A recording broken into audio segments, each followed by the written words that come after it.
On the morning of June 25, 1846, the small village of Sonoma, in Northern California, is bustling with activity.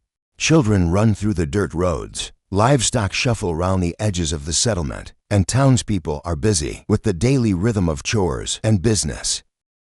Sonoma, a sleepy outpost just north of San Francisco, has been a focal point of political unrest for weeks. Stirred by the rising tensions between the Mexican authorities, who still claim ownership of this land, and the American settlers, who have arrived in increasing numbers, hoping to reshape the territory in their image. Just 2 weeks prior, the Mexican government had executed 2 American citizens, Fowler and Cowie, who had ventured to Bodega Bay in search of supplies. Captured by Mexican guerrillas, the 2 men were tied to oak trees, tortured, and hung. This act of violence sparked outrage among the American settlers, many of whom had already begun to harbor rebellious sentiments against the Mexican rule. The political climate in California had reached a boiling point by June 14th, when a group of American settlers, led by the rugged former mountain man Ezekiel Zeke Merritt, took control of the town of Sonoma. With little resistance, they raised the flag of the newly proclaimed Bear Flag Republic, signaling the start of their rebellion.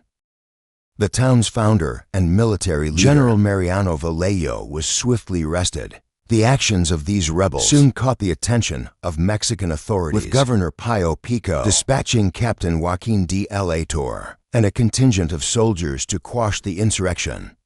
But Delatorre's efforts were stymied when he encountered stiff resistance from the rebellious Americans, who had already adopted the moniker Osos Bears. As these events unfolded, the news reached the ears of Captain John C. Fremont, who had been exploring the western frontier for the United States government. Fremont, a man of boundless ambition, had long envisioned California joining the United States, and now he saw an opportunity to accelerate that vision through the rebellion. Though Fremont was technically on a scientific expedition, his personal motivations were clear. He sought to claim California for the United States and secure a place in history. He had spent the last several years mapping the vast expanses of the West and had become known for his expeditions, which were sometimes as much about forging the American frontier as they were about exploration. Fremont's fame, at least in part, stemmed from the sensationalized tales of his exploits, which had been circulated in dime novels that romanticized the stories of frontier heroes like Kit Carson. Fremont's loyal guide and friend was an indispensable figure on this expedition. At just 36 years old, Carson had already become a legendary mountain man, known for his survival skills and his ability to navigate the harsh wilderness. His reputation had spread far and wide, not just in California but across the United States, largely due to the popular and sometimes exaggerated accounts of his adventures. Despite his celebrity, Carson remained a humble and dutiful man. His loyalty to Fremont was unwavering, especially after Fremont had saved his life during a confrontation with a native warrior in southern Oregon.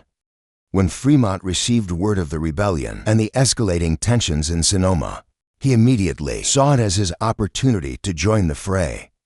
Fremont and his men, including Carson, set out for the town determined to lend their support to the rebellious Americans. Their journey was one of spectacle. These men, who had spent months in the wilderness, were a rough, unkempt group, dressed in buckskin and adorned with the scars of their travels. Fremont's party must have seemed an odd sight to the more orderly residents of Sonoma as they made their way into the town. Fremont and his men were greeted with both surprise and curiosity. Sonoma's residents, who had been caught up in the political drama of the rebellion, were now confronted with this ragtag group of adventurers. Fremont, seeing his arrival as the final chapter of the rebellion, wasted no time in asserting his authority. Within days, he took full control of the movement, consolidating power and proclaiming himself as the leader of the Bear Flag Republic. He demanded the loyalty and obedience of the settlers, even going so far as to have them officially endorse his leadership and recognize him as Oso Bear One. Fremont was not one to shy away from wielding power. He issued stern orders to the settlers, insisting that anyone who disobeyed his commands be ironed and confined or shot. His authoritarian nature did not sit well with everyone, including Johann Sutter, a Swiss immigrant, who would later change the course of California's history by discovering gold at his mill. Sutter, who was beginning to find Fremont's leadership oppressive, found himself in a difficult position. When he voiced his concerns, Fremont dismissed him harshly, telling him that if he had a problem with his methods, he could join the Mexican army. Such dismissiveness from Fremont, paired with his increasing sense of self-importance, marked a turning point for many who had initially supported the rebellion. Fremont expected nothing less than total loyalty and compliance from those around him, and it was clear that anyone who challenged his authority would find themselves on the wrong side of his wrath. In the midst of this growing tension, Fremont once again called upon Kit Carson, his trusted companion, to carry out a critical mission. Fremont decided that it was time to take the offensive and pursue Captain Delatorre. A small group, including Carson, set out to confront the Mexican officer, hoping to strike at the heart of the opposition. Their journey took them southward to San Rafael, just north of San Francisco Bay. Along the way, they intercepted a Mexican courier carrying messages from Delatorre. The intelligence gathered from these intercepted documents led Fremont to believe he was on the verge of a significant victory. However, when he and his party arrived on the shores of San Francisco Bay on June 28th, they found nothing. No soldiers, no Mexicans ready to engage them in battle. Fremont was furious. The Mexican officer had played a clever ruse, leading Fremont to believe there would be an imminent confrontation when, in fact, his forces were nowhere to be found. Fremont, now embarrassed and frustrated, pondered his next steps. He had hoped to march down the California coast, capturing key cities and gaining support from both local settlers and the American government, but now without a clear enemy to fight. He was left to reconsider his approach. As Fremont stood on his next move, a small rowboat appeared on the horizon, carrying three men: Ramon de Haro, Francisco de Haro, and their uncle, José de los Reyes Berriza. The three men were not military personnel, but civilians who claimed they were simply on a personal errand to Sonoma. Fremont, however, saw them as potential threats and ordered Carson to detain them. When the three men insisted they had no correspondence and were only traveling on personal business, Fremont gave Carson a cold order: "I have no use for prisoners." Carson, ever the dutiful servant, followed his commander's directive without hesitation. What followed was a moment that would forever tarnish Fremont's legacy.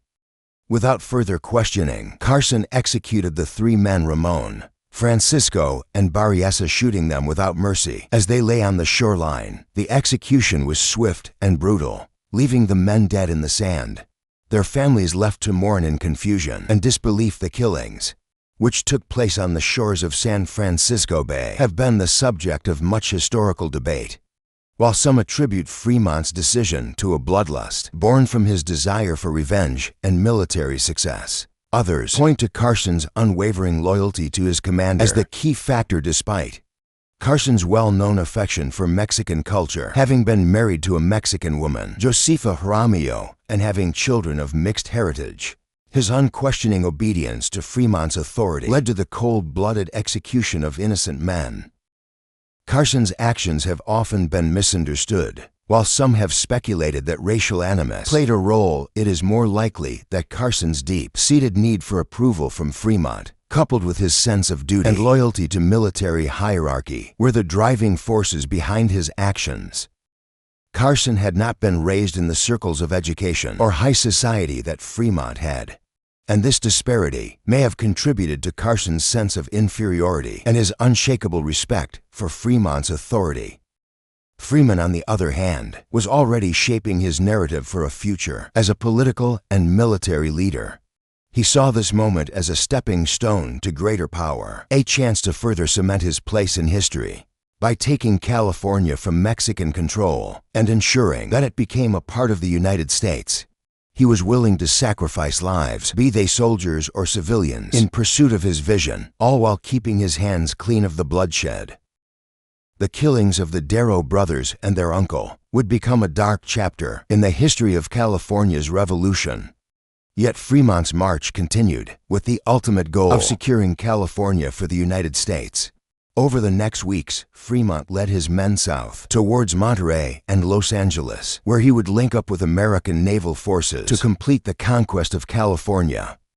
While Fremont and Carson would go on to face further challenges, the events of June 25, 1846 would remain an indelible part of the legacy of the Bear Flag Revolt, a violent episode that mixed ambition, military strategy, and personal loyalty in a way that would echo through the annals of American history. As Fremont prepared to move south toward Los Angeles, and as Kit Carson was entrusted with the dangerous task of delivering messages to Washington, D.C., neither man could know how their paths would ultimately intersect with the unfolding history of California and the United States. For now their roles as Bear Flag leaders were secure, but the memory of the executions in San Francisco Bay would forever haunt them. The violence committed that day would mark the beginning of the turbulent relationship between the United States and Mexico, one that would reach its bloody climax just a year later in the signing of the Treaty of Guadalupe Hidalgo.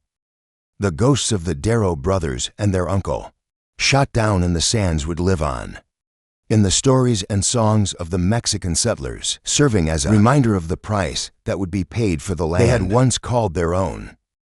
And for Kit Carson, the memory of his fateful decision to follow Fremont's orders would forever remain etched in his mind, as the man who had once been celebrated as a hero became a silent witness to the brutal realities of American expansion.